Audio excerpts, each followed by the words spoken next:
Into Agnate. Happy, what's today? Tuesday. Happy Tuesday. Sheri, Delta Dawn, dialing 911, Drew Buati. I hope Kim Duncan Design. Kim Duncan Design. I like that. That's a good name. Hi, everybody. Happy Tuesday. Ali Abramson, Stephanie Christian. Hi. srnap.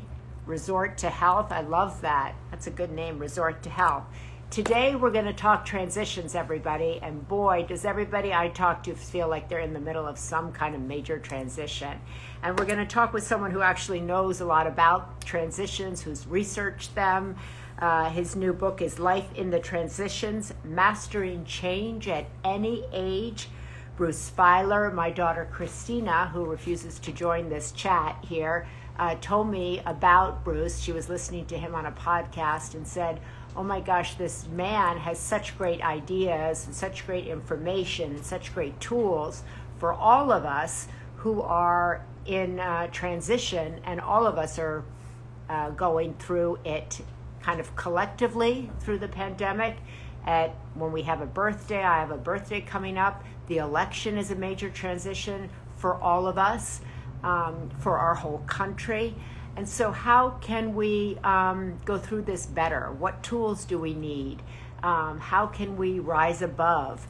And so those are the questions I want to talk to Bruce about. He has 7 best-selling New York Times bestsellers. I mean, he's a slacker. What, 7 New York Times bestsellers? What is he doing? He's writing away and researching away.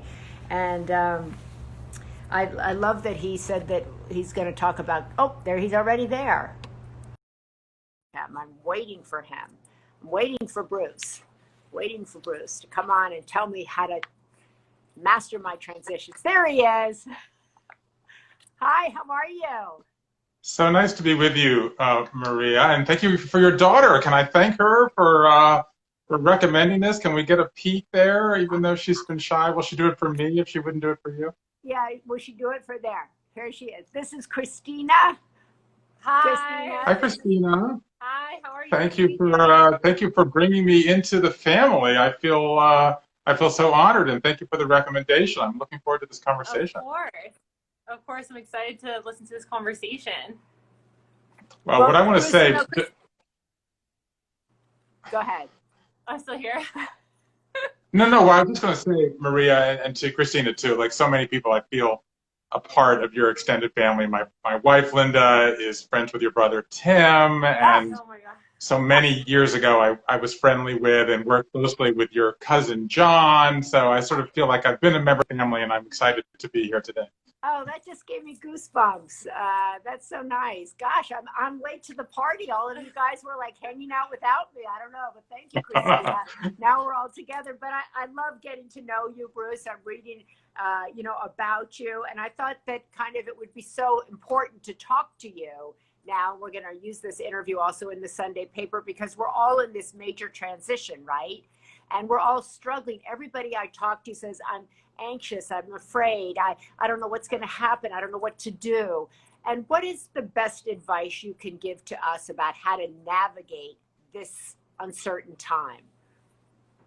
So I call these times, Maria, as you know, in my book, I call them Lifequakes, and that's really what they feel like, right? They're kind of higher on the Richter scale of consequences, and they have aftershocks that last for years. And just to sort of take a step back, I got interested in these Lifequakes because I went through one myself a number of years ago. I mean, I sort of had lived kind of the fantasy linear life. Like I discovered what I wanted to do early. You mentioned becoming a writer. I got married. I had children. But then in my 40s, I was just walloped by life. First, I got cancer as a new dad of identical girls.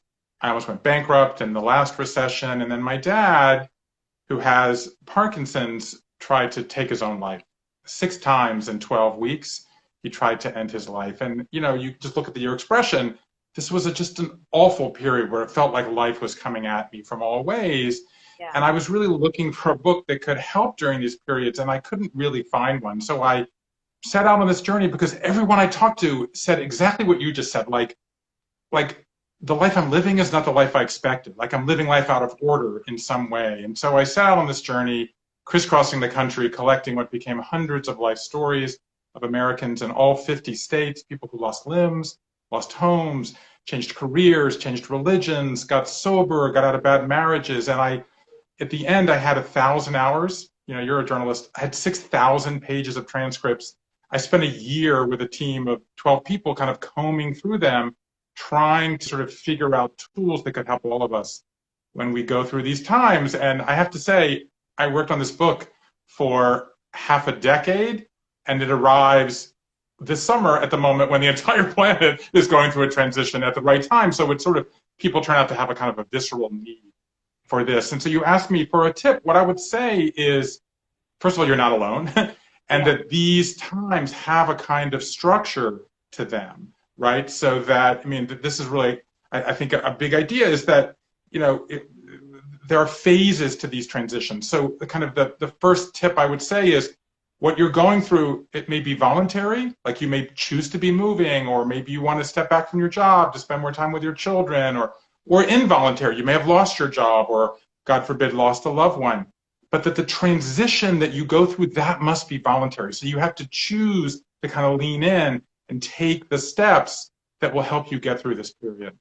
So you talk about kind of that there's emotions under all of these transitions: fear, sadness, and shame, right? So many people I talk to say, I feel afraid right now. I feel afraid. Yeah. What are we afraid of?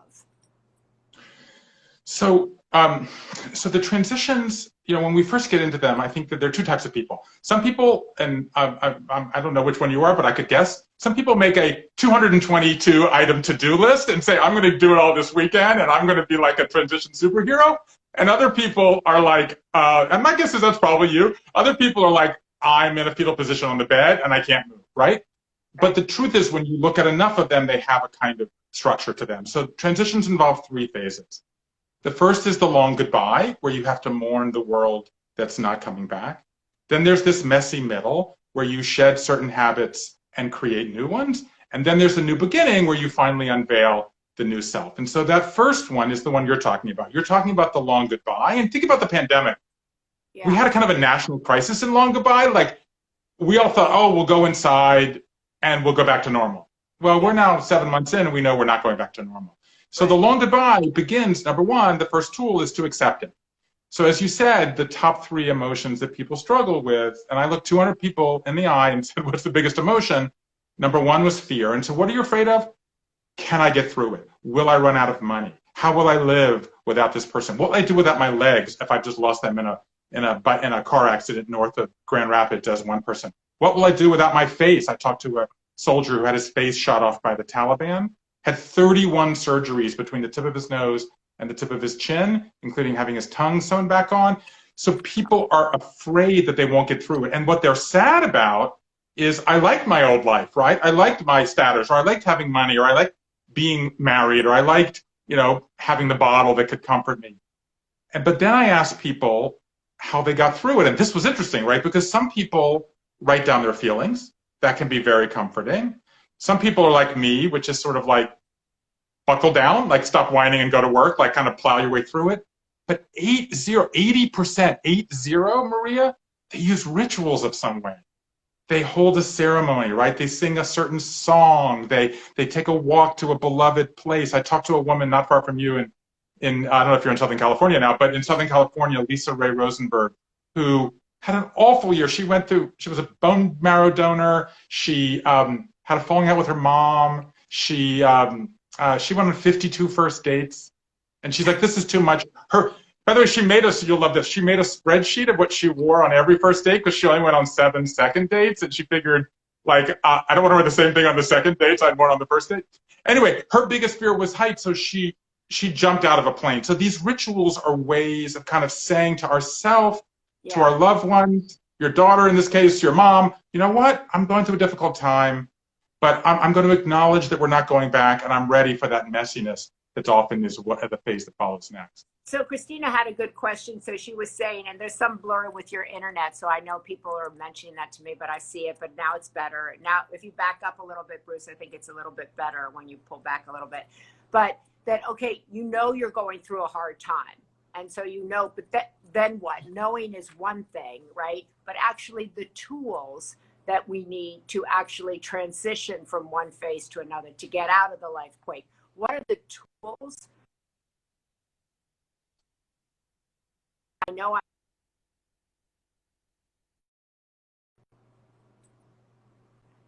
we're both, yeah, somebody's saying you're blurry. I know he's blurry, but he's saying so many interesting things, and now he's kind of cut out. And I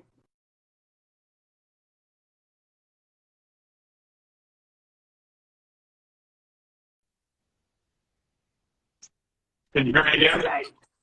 you're just really blurry. You're really blurry. Am I back now? No, you're still really blurry, but you're saying such great stuff. So I guess I'm fascinated. I can see through the blur because I can hear you, but you are really blurry. Okay, that's so blurry. Is it better? No, you're really blurry now. You're really, really blurry. blurry. That's interesting. We have, okay, maybe I'll go off the, we have a little bit of rain here. Maybe I'll go off, should I go off the internet onto my, just off the air, or that's going to be worse? People are saying you have great points, but you're blurry. But that's getting okay, I'm sorry. It's getting better a little bit. Now you're blurry again. But audio is off. I'm blurry. Oh. Okay, so can you hear me at all? Should I just keep going despite the blur? I can hear you. I can hear you, but you're blurry. Okay, fine. So I'll go forward without the blur. I apologize for the blur. I've got teenagers, maybe they're doing their homework. Is it bad for you still? But I can okay, hear so, you, so just go ahead, because what you're saying is okay, I'll go ahead. I apologize for the blur. So what I want to say is that there are 7 tools, and that's sort of the most exciting thing that I developed, and it sort of is the backbone of life is in the transition. So the first one we just talked about, accept the emotions. The second one is to use rituals to mark the emotions. But let's talk about the middle, because that's where a lot of people are right now. And there's kind of things that people do. They shed a habit, okay? So pick a habit, a mindset, some way of living that's holding you back in some way. Are you hearing me? Yes, I can hear you. Oh, I feel like I've lost you. Can you still hear me? Now hear you. Yes, I can hear you beautifully.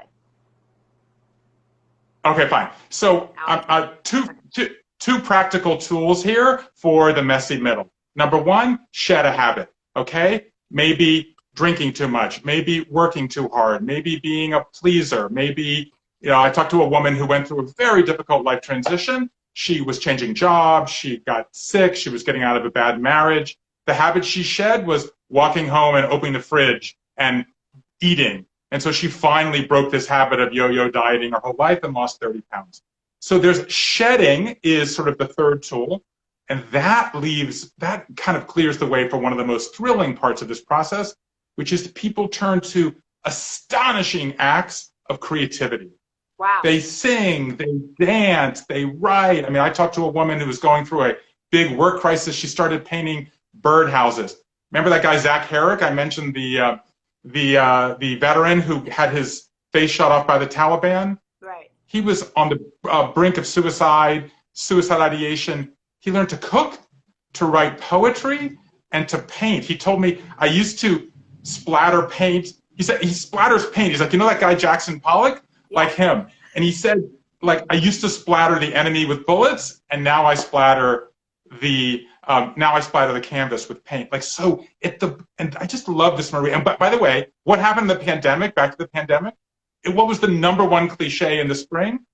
People baked, right? We were going to like sourdough our way through the pandemic. And I may have been the only person in America who was not by this, because essentially in our darkest times, we go back, like what's the opening line of the Bible? Like creativity. People create themselves anew. And just that act of imagining you can make a blueberry muffin, or you can make a Halloween decoration, given the conversation, the moment we're in now. And any of these, when the act of imagining you can make yourself like this little thing better, allows you to believe you can make yourself better, which you can. I love all of that, what you're saying, Bruce, because all of those things are really practical. It takes you below the fear that you were talking about, the fear like, can we make it? And we know that what exists within us is far greater than what we can actually touch, and it can carry us through. But the importance of rituals, the importance of breaking up with a habit makes you feel like you're doing something productive or moving you kind of forward. I think those are all really things that people can take away right now. One of the other things that I thought was interesting that I read is that you said a lot of people feel like they're not living the life they thought that they were going to live. And in particular, that is women. Yeah. So many women that you studied, that you researched, that you talked to feel and felt like they're not in the right life. Why is that? I think that this is an example, Maria, and your own life has just sort of embodied this, which is, I think that actually women understood first what turns out to be sort of the big idea that emerged from this project, which is that the linear life is dead. The idea that you're going to have one job, one home, one relationship, one source of happiness from adolescent to assisted living, like that's gone. Right. Like, and that's been replaced by what I call the nonlinear life, which has many more ups and downs. And if you think back, and the truth is that linear life was actually something of an aberration.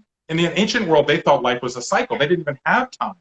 And the Middle Ages, they think life is a staircase up to middle age and then down. So that's no new love at 40, no new job at 50, no retiring at 60, and opening a B&B or now an Airbnb.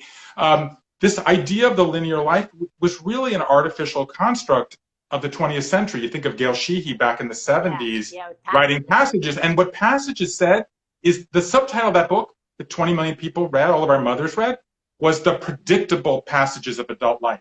And she said everyone does the same thing in their 20s and then 30s, and then everyone has a midlife crisis at 39 and a half. That's totally bunk. Like if you think of the pandemic, if you're 39 and a half, fine, you're having a midlife crisis.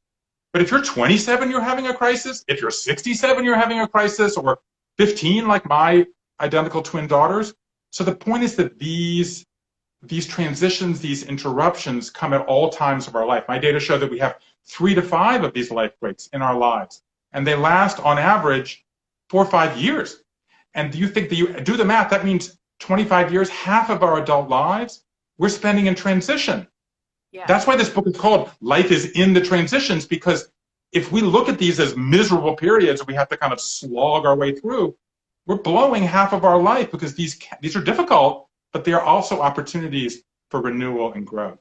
When you said that, my daughter just went like, but I think that's really true. We have to look at our perspective on those transitions is everything, right? If we think of that like, oh, woe me, why is this happening to me?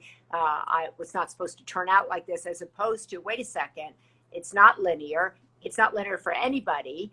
I'm going to have all of these opportunities, as opposed to looking at them as disasters. And there, you just put your finger on it, right? Because the truth, if you go back 100 years, Maria, we were told we had to live where our parents wanted us to live, believe what they wanted us to believe, love who they wanted us to love, do what they wanted us to do. The good news is we don't have to do that. We can live and believe and love who we want to love. But isn't that scary for people? Isn't that scary for people? Wasn't it? Yes, that's the point. So that's the good news. The bad news is we get writer's block writing our own story. Like we are overwhelmed by all the choices that we have to make. And so fundamentally what a transition is it's basically a breach in the normal. What I said earlier, which is that women pioneered this because women, many of them got off the path, right, to have children, right, or stepped away because they needed to care for an aging relative. And originally, many people who do that feel like they can't get back on. Yeah. But the good news is when it's nonlinear, you can get back on at any time. That's the blessing. The problem is it's hard. So here's the way to think about this. A transition is a breach in the normal. It's basically a meaning vacuum where the main sources of meaning in our life are sucked out, okay? So there are 3 primary ways we make meaning. I call them the ABCs of meaning. The A is agency. That's what we do or make or create. That's our work usually. The B is belonging, okay? Our relationships, family, loved ones, neighbors, church community, whatever it might be. And the C is our cause, okay? I mean, whose family embodies this more than your family? Like that's something higher than ourselves. That's a bigger thing. And so we all have our ABCs of meaning and a priority. Like I'm probably agency first because I'm a writer. that I'm very family oriented cause less central to me. My wife, who runs a nonprofit who helps entrepreneurs around the world, she's CAB. Like, people tend to be in relationships with people that they're different. But what happens, here's the point about today, when you're in a transition, you kind of shape shift.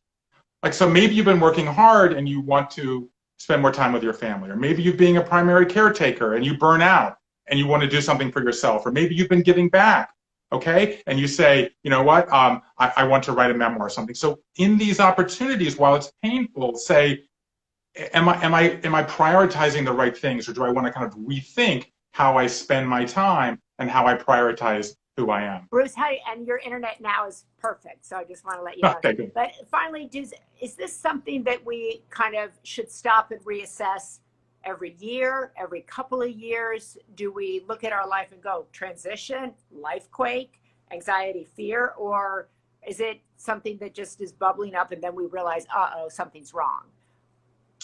So I think the way to think about it is, you or someone you know is in a lifequake right now, okay? And and what's interesting is I analyze them. About 53% of our lifequakes are involuntary, okay? Yeah. So that means we have a diagnosis, we lose a job, the pandemic is an involuntary lifequake. But 47% are voluntary. Like, we choose to move or start a new venture or start a new family. And so I look at this and think, like, I was looking at this as I was born in 1964, and I think, wow, half of our lifequakes are voluntary. Like, we're embracing the nonlinear life. I had a bunch of millennial coders and they were like, whoa, 53% are involuntary? It's like, yeah. I can't control my life. So I think that if one of my tools, the one that I didn't mention, is you don't want to do this alone. Like, find a loved one and go through it with them. So if you're in a lifequake, then find a loved one. If you're blessed not to be, chances are someone you live or know or in your family is, reach out to them and be the support. And so as we're coming to the end, I just want to thank you again for inviting me. But what I want to say to people is, whatever you're struggling with now, whatever kept you awake last night, or whatever you got a cup of coffee this morning and stared out the window, I was where you are. I met people who were far worse. But if you come on this journey with me, you're going to find people who were in a similar situation, and many much more elaborate. They got through them. Like, the number one message here, Maria, is that transitions work. Like, life gets you stuck. This is what gets you unstuck. So a week from today, the entire country's going to go through this lifequake, right? Called the election. People are hysterical about it on all sides. If Trump wins, I'm moving, I'll be dead. I don't know what will happen. If Biden wins, we're all going to become communists and socialists. We can't survive. It's so extreme. What's your advice for all of us on how to manage the quake of next week, 1 week, and come out on Wednesday and move forward together? Well, first of all, in my house, you're a hero, because I've been saying for weeks that the after period of the election is going to be like this massive transition. Yeah. And like, you guys figured it out and reached out to me. So thank you for that. So like, and not least of which, you just, in my wife's eyes, like, you justify what I've been mumbling about at midnight every night as we go to bed. So life transitions have 3 phases. The first is the long goodbye. So I think the first thing that we're all going to have to do is acknowledge that this election is beyond us. And we have to say goodbye. It's been an emotional period, and we have to move to what comes next. So if Trump wins, we have to say, okay, the country has re-embraced this. If Biden wins, it's going to be incredibly painful for the media, for all of us, to say goodbye to the existing administration. That's an important part. You can't go to the next stage until you say goodbye. Then there's this messy middle. We're going to have to shed habits and create new ones. And what I really hope is that we see this as an opportunity for creativity and mending and healing and reaching out to someone maybe we disagree with. Because if we don't do that, we're really, really in trouble. And then the most important thing is to get to a new beginning, where we move beyond the red and blue and realize that we do have problems here and now that we need to address. So that new beginning of saying the transition's over, now let's live, and in this case, live together for a while before we get into another one of these, that's incredibly important, and I hope we embrace that. I hope everybody heard that on both sides, because I see, while Bruce is talking, I see a lot of Biden-Harris, a lot of Trump stuff coming up in the middle of it. And it's going to be a quake no matter what. And I think what you're saying is you just gave us 3 practical things that all of us can do next Wednesday or even Tuesday, and know that next Wednesday is a new beginning. regardless. And we're all going to have to use our tools. We're all going to have to adopt some rituals, and we're all going to have to transition one way or the other, right? And we should all read Bruce's book between now and next Tuesday. That's the best thing of all, because then you'll be equipped for Wednesday. And but I love what you're saying. I love that we met. Thank you again, Christina. Thank you, Christina. And I'm so glad that you work with my brother Timmy. You're friends with Timmy and Linda. And God bless John, who I think about all the time. And mad at him that he didn't introduce me, but I'm so thrilled that you worked with him or were friends with him. And I hope we do more together. We're going to put this up in the Sunday paper on Sunday, which is our weekly newsletter of voices like yours that rise above the noise and try to move us forward in our lives. And so people will be able to read it and hear it also on Sunday. Look, my message is very simple. We can get through this together. You're not alone. There are tools. You know, there ain't no, you know, if you think about the last thing I'll say, Maria, is we think about fairy tales. You know, we want to be the hero. We want to have a happy ending. And we don't want, but the truth is, what makes it a fairy tale? It's that the wolf shows up in the middle. Okay? We're all facing wolves now, but you can't banish the wolf, because if you do, you banish the hero, and we all have to be the hero of our own story. Oh, beautiful. So lovely to be with you. Thank you so much. And we'll connect again soon. I would love to do that. And sorry for the end, everybody. Good luck. Thank you, Bruce. Wow, he's so great, so inspiring. Christina, who won't come on the camera with me, my daughter Christina, here always gives us such great ideas for the Sunday paper and for these conversations. And I wouldn't have known about Bruce, even though he knew other people in my family who never bothered to introduce me to Bruce, but Christina did. So thank you, Christina. And I love that book. Life is in the transitions, mastering change at any age. So whether you're 20, 15, 60, 70, change is upon us. And next week, a week from this time, big change is upon us all. So we have the tools to navigate it forward. And he gave us some really good suggestions on how to manage next Tuesday, how to manage this week, and how to manage Wednesday and beyond. And we all need that advice. So thanks so much for joining us today. We'll see you. Don't forget, if you want to sign up for the Women's Alzheimer's Summit, that's tomorrow. Will be the latest on Alzheimer's prevention, brain research, women and aging.